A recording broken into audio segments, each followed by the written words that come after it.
hinahatulan ng dayuhang walang alam. Sino pa ang nagmalasakit? Siya ngayon'y pinapahirap. Pilipinas ay lumuluha, hustisya ang sigaw ng madla. Tatay, di ko hindi ka nag-iisa. Milyon-milyong puso ang kasama.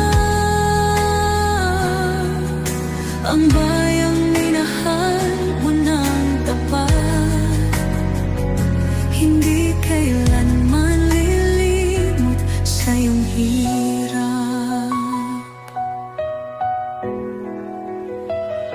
Ilang taon mong isinakripisyo, kapayapaan, kaunlaran para sa Pilipino. Ngunit ngayon'y dinadala sa dayo